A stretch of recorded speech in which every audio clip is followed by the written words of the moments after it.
Hi there, I'm Tom Spencer. This week, Central Texas gardener joins Shirley and Brian Loflin to highlight native grasses for standout attention all year. On tour, visit a rocky hilltop where wildflowers, food, and wildlife unite. Daphne answers your questions about watering at night and current restrictions, and Trisha shows how to preserve your summer herbs to enjoy this winter. So let's get growing right here, right now. Support for Central Texas Gardener comes from GeoGrowers, offering custom soil blends for lawns, gardens, xeriscaping, and organic landscaping supplies. More information at geogrowers.net.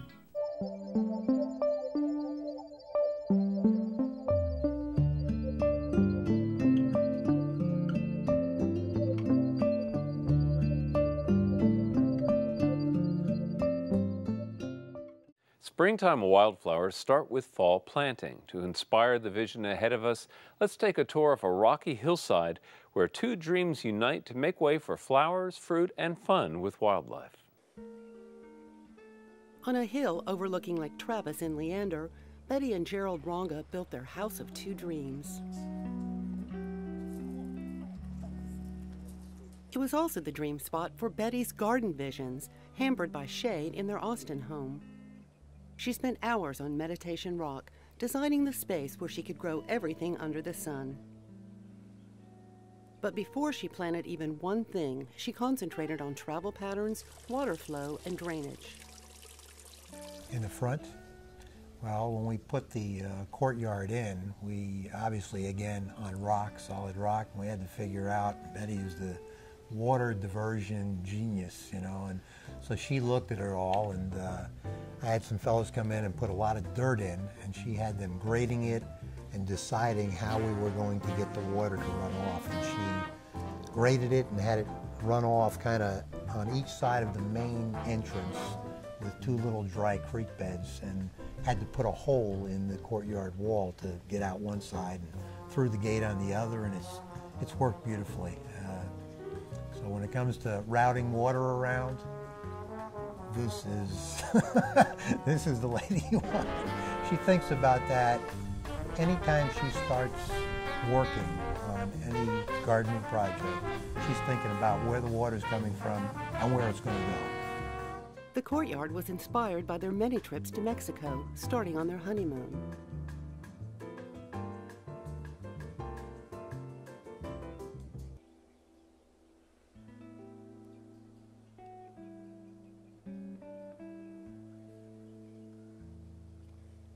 We have spent so many years going to Mexico and loving the country. In the summer, we put the Cuban or Mexican music on, get a couple of beers, and we're right here. In back, the first job was to restore the view. The land was covered with cedar trees. The land was absolutely impassable. I'm not sure you could have reached this point without shimmying between cedars to get out to that rock. When we first saw it, we had no idea what was out there. We didn't even know there was a view. Total cedar, thick with cedar. That's what the land was like when we got here. We left cedar as much as we could on the sidelines to keep the diversity of trees. Betty designed their pool to follow the lines of the distant, though depleted, Lake Travis. But the dolphin boulder was pure serendipity. Betty also designed a pond to bring wildlife right up close.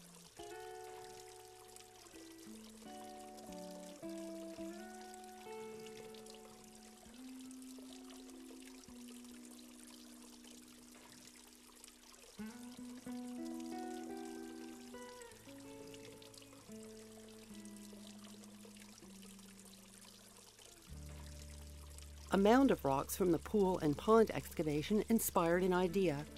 Betty covered them with soil as an ever-changing frame of wildflowers.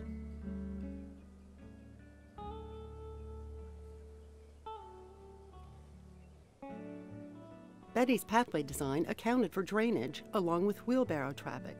Instead of stairs, she terraced with sloping walkways that disperse water. Good quality landscape fabric underneath and bordering rocks keeps the soil in place. Thanks to water and plant diversity, rather than a singular crowd of ash junipers, Betty's restored wildlife diversity.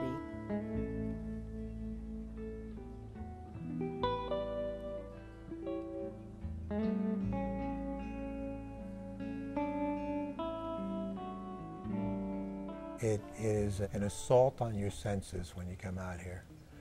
From the birds that are, constantly running back and forth. We get vultures here that will dive bomb along the slope of the roof and out over the pool and just put on a show in the evenings. The colors, especially on an overcast day after it just rained, are just, we pinch ourselves a lot. I mean, we've been here 7.5 years and we take nothing for granted. This is just a beautiful piece of property, and Betty has transformed it into a Garden of Eden.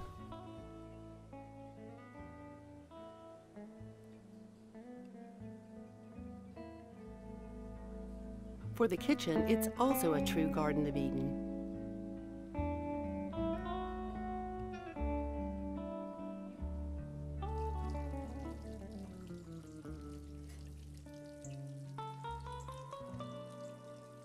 She's got 2 huge plastic containers, and she will come in with stacked to the top, say, "Okay, here you go," and then she'll disappear. And I think, "Oh, don't one. All I want is one. I don't want you to bring 2. I'm cooking in there for 2 hours trying to get the, and we freeze them, cook them lightly so they're still, just blanched kind of thing, and then get them in the freezer bags and put them in the freezer and freeze them. And we've got, I don't know, still a dozen, 14 bags of meals and meals of greens that just thaw out and have fresh organic greens. It's great. It is great, but it's, one pot at a time, dear. One pot at a time. One of her techniques is recycling newspaper for mini dams to concentrate water around her fruit trees. And in this house of 2 dreams, golf meets gardening. Well, early on, we decided that we were interested in golf and gardens. And I wasn't interested so much in the garden part. And so any vacation or trip we took had to involve going to a garden, a botanical garden, a private garden, something, for every round of golf I wanted to play. So on an early trip we took to Scotland, I got Betty to play around the golf with me, and then we took in a garden. And we ended up going to a place called Inverview Gardens in the very north, up above Gairloch, Scotland, that I just, it was the moment, I guess everybody has a moment where they decide, instead of trudging along, like take me to a mall, I'm not interested, I'm tired immediately. Let me walk 6 miles on a golf course carrying my bag, as long as I'm hitting a white ball, no problem, I'm okay. But we went to this garden and it was acres and acres of things, and I just fell in love with it. That day long ago prompted their garden putting green.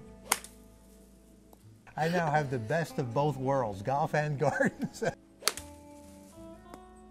Collaboration on dreams makes them come true.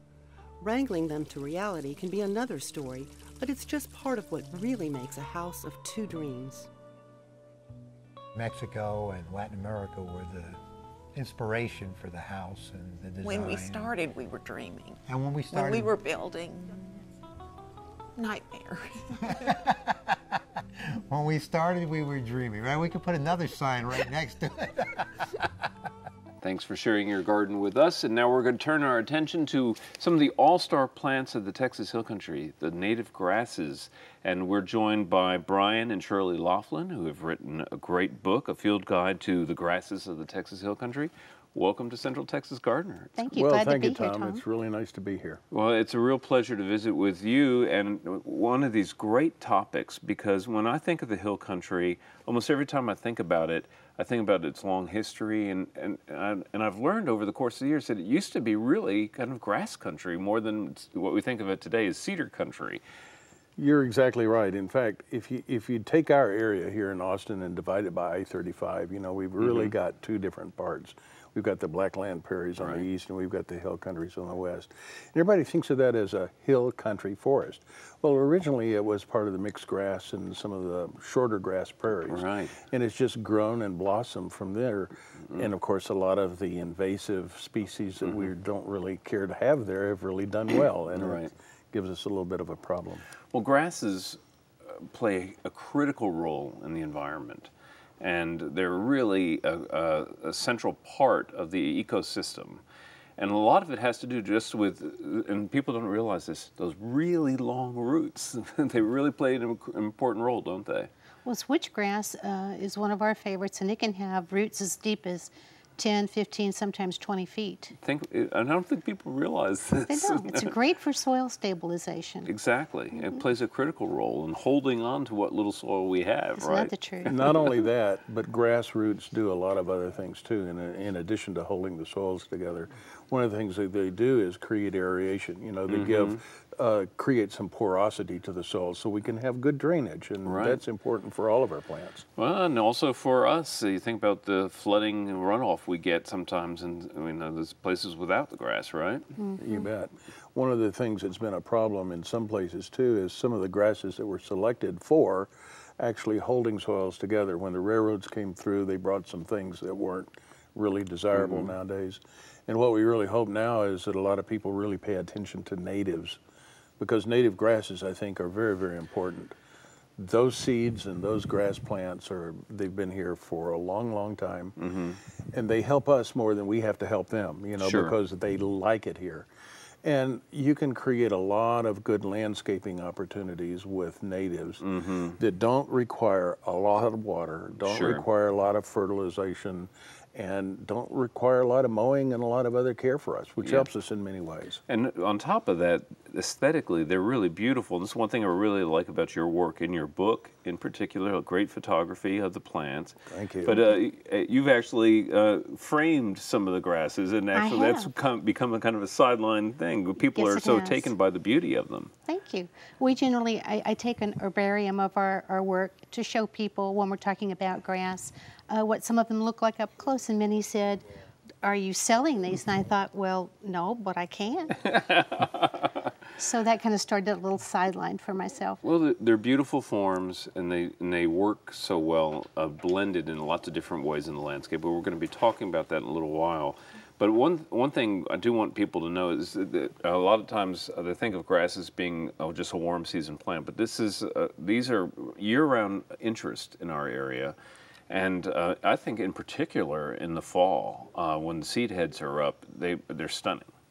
Well, this is the best time of year actually to take a grass walk, and we take people on grass walks. But you're right, grass is growing year-round in Central Texas. Right when one stops off, we have another one pick up to go right through the winter time to feed the animals and the birds, and right into spring again. Yeah, and you're referencing another important point is that they're an incredible addition to the wildlife of our area. Oh, it's an important source of food and habitat for them. Yeah. So year-round interest, beautiful plants, lots of different kinds that work for us as well. You know, we can talk about turf kinds of grasses that are important for us, but there are also big showy ornamentals. We were talking before we started taping about like Lindheimer's muley. It's become a staple of the landscape industry, hasn't it? It really has. You know, with our native grasses, there are so many that provide different colors, different sizes, and different textures that you can use in gardens. And I think that that's really important from a landscape standpoint. Number one, it's a native and it's going to be good, but it can also be pictorial, and it can be very beautiful in the arrangement because of all these varieties. Right, and besides that, the deer don't eat it, right? You know, most of our natives are deer resistant. You know, deer will eat almost anything when they're really hungry, but what's really interesting is good grasses, especially some of the bigger grasses, they don't generally go for that. They like the little succulent plants and all the nice little tasty things you spend $40 on in the nursery. Right. They will go after the tender shoots, but once grass is established in the garden, they really don't care for it.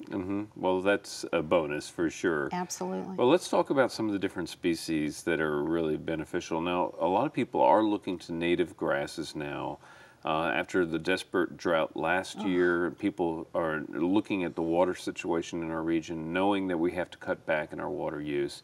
And they're looking to a number of different species that are really going to work well for them in that kind of situation. That's Lots of blends of seeds now becoming available. What's really important is, you know, and Shirley alluded to the fact that we take people on these grass educational walks and things.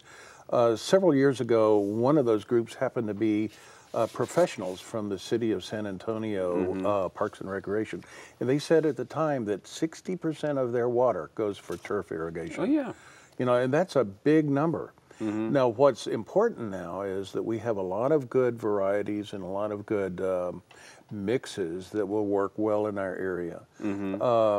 The folks out at Junction with Native Seeds. Yeah, Native American Seed, right. Those guys do a really, really nice job, and they recommend a wide variety, but mostly we have mixes of buffalo grass and blue grama, and a lot of times, these are good even for lawns. And now, they're not going to be a lawn to mow and to putt on, you know, if you're a golfer, but the whole idea is it doesn't require a lot of water, fertilization, or a lot of other care. Yeah.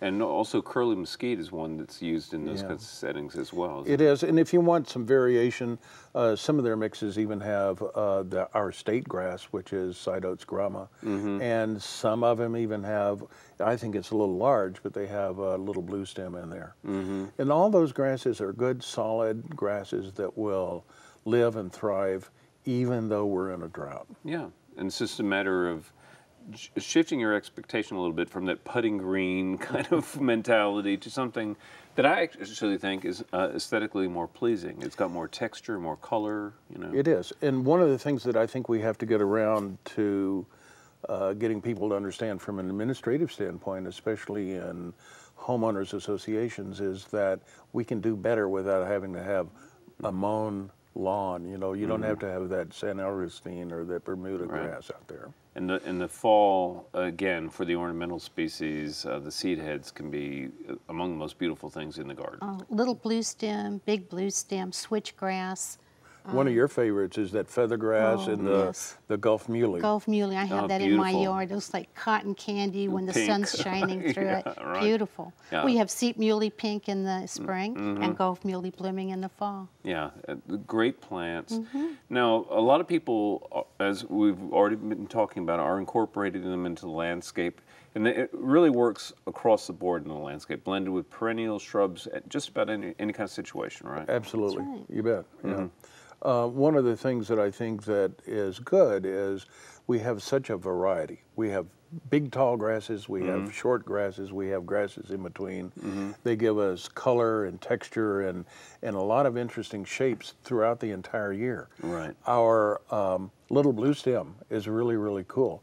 It starts off really kind of blue-green, that's where it gets its name, but as it matures through the year, it gets larger and it gets more rusty in color, and it's got these really complex seed heads on there that really works out really well. Well, there are lots of great species to talk about here, and again, I want to recommend your book, Grasses of the Texas Hill Country, to our friends out there and who are watching right now.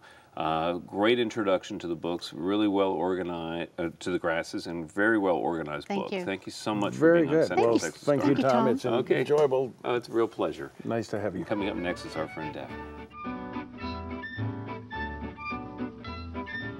Hi, I'm Daphne Richards, and we've got another great question this week from one of our viewers. With watering restrictions in place, many people only have time to water at night and still be within the window of time of the restrictions. Sheila would like to know if watering her lawn at night will encourage fungi and other diseases. Well, Sheila, the answer is yes and no. During the summer, when watering restrictions are typically in place, the temperatures are usually so hot that the air is not as humid, and so diseases would be less of an issue on lawns. When watering at night, if the air has some room for moisture to evaporate, the leaf surface is dry enough to decrease the likelihood of diseases, as long as the soil also has time to dry during the week before the next watering. So the real issue is awareness of the environment and managing it, whatever it happens to be. If the air is very humid, say 80 or 90%, and the weather predicts that it's going to stay that way, it would be better to water your lawn in the morning so that the sun can burn off the water from the leaf blades. But with garden beds and other plants, the question may be a little more complicated. If you have mulched beds, that mulch retains more moisture, so the leaves of your plants may stay wet longer, especially if they're in the shade. In those beds, it might be best to use soaker hoses or other drip irrigation at night so that the leaves don't get wet. Sheila also asks about brown patch on lawns. Brown patch is caused by a fungus and is most commonly found in warm to hot weather, above 80 degrees, when we're getting lots of rain or the grass is being overwatered. Areas of the lawn with poor drainage are especially susceptible. If you have brown patch, you'll need to manage it with a fungicide, but you'll also need to change the environment in order to truly control the problem. Our plant of the week is beech vitex, Vitex rotundifolia. If you do an internet search of this plant, the first thing you'll see is that it's considered an invasive species on the eastern coast of the U.S. But there's no need to worry here in Central Texas. Beech vitex does spread quite nicely, but it will not become invasive in your landscape. I would suggest against planting it along any waterway or in any natural areas though. Beech vitex gets about 1.5 feet tall and can spread 3 feet or more wide. It loves the full sun and laughs at the heat. Although native to coastal areas, we found that ours thrives on once-a-week watering in our sandy loam soil. Beech vitex will be most happy in a mulched bed with some moisture in the air around it, rather than in a dry, rocky area of the landscape. If you have it planted in an area that's very well drained and the soil doesn't hold much moisture, you will need to water it more often. The lovely grayish-green oval leaves are accentuated by the purplish-blue flower stems that cover the plant throughout the summer. Those flowers produce lots of seed heads that you can collect if you'd like to propagate beech vitex for other areas of your yard. It makes a great ground cover and fills in very quickly. It also needs very little maintenance once established, not even pruning off those seed heads since they're so attractive. Beech vitex is deciduous and does get a little woody as it gets older. It does benefit from light shearing in late winter before the new leaves come out. To do in your garden this week, it's a great time to plant perennials or divide and move any that you currently have in your garden. Echinacea, Gaillardia, and yarrow are 3 beautiful and easy ones to try. It's also time to plant some cool season vegetables such as broccoli, cabbage, cauliflower, garlic, kohlrabi, and peas. We'd love to hear from you, so please visit klru.org/ctg to send us your pictures or plants from your garden. Thanks, Daphne. Now let's check in with Trisha Shirey for Backyard Basics. There are lots of ways to preserve herbs, and some herbs just don't really dry well, so we have to be a little more creative with storing those. Now, there are some herbs that, like chives and basil and parsley, that the flavor just doesn't really hold up well with drying. So there's some different things that you can do with those. One of the things I love to cook with are the chili piquins, but we don't have those through the winter, so I'll harvest those, but they don't really dry well, so I just put them in a container and put them in the freezer, and then all winter long when you want some for a pot of chili, you can take a few out and season that up. If you can beat the birds to these, but it's a great thing to do. Now, I use a lot of ginger. I do grow some ginger, but I buy a lot, and sometimes it just doesn't last. But I've learned that putting that in the freezer keeps it very well. It actually grates more easily when it's frozen, and it's easier to peel when it's frozen. If you're using ginger mostly for tea, you might even want to slice thick slices, and that's easy to take out of the freezer and put into that pot of tea to simmer for a bit. Now, another herb that I love to store because I don't have it in the winter is basil. But again, it just doesn't dry all that well. So I take my basil, this is key lime basil, and I like to cut it back frequently so I keep the blooms off. Just put those leaves out on a tray, dry them in the freezer in a flat layer, and then once they're dry, I put them into freezer containers and make sure they're tightly capped. When you first take them out of the freezer container, you can crumble them very easily while they're still frozen. Now, they do discolor a bit. The color is not going to be bright green when they're in the freezer, but the flavor is actually very good. And another thing you can do with basil that preserves the color a little better is make pestos. You can make pesto. You can add the garlic or not. You can add the cheese or not. Some people don't like to freeze it with the cheese, but I think the flavor's okay. You might even want to put a little lemon juice in your regular pesto recipe if you're freezing, and that will help the color stay a little better. But I love to put it in these Ziploc freezer bags and just put my ingredients and when I put it in, and That way, while it's frozen, you can break off a small amount if you just need a tablespoon or two for some pasta or some vegetables. And you can also put it in small containers like these freezer containers where you've got just enough for a recipe or two, because it doesn't store all that well in the freezer. And rather than pay $5 for a container of store-bought pesto, I've got pesto all year long. Now, another thing you can do with basil is make basil oil, and you can do this with many herbs besides just basil, but you'll put the basil in a blender or a food processor with oil and blend it until it's a nice thick consistency, and then put that in your freezer containers. You could put basil and oregano and thyme together, and that'd be great to add to a wintertime soup or a pasta sauce. So it can be very creative, and it's a great time saver in the kitchen. If you don't have time to go out to the garden and cut and wash herbs and chop them up with your cooking, you just go to the freezer and get all this wonderful flavor that's right there and ready for you. Now, another great way to preserve your herbs is to make herb vinegars, and we've covered that in other Central Texas Gardener programs, so you can go on to the website to find more information and recipes for pesto and drying, herb oils, and vinegars. Thanks for watching. For Backyard Basics, I'm Trisha Shirey. Find out more at klru.org/CTG. Next week, check out native trees and shrubs. Until then, I'll see you in the garden. To learn about today's program, watch online and follow CTG's blog. Check out klru.org/CTG.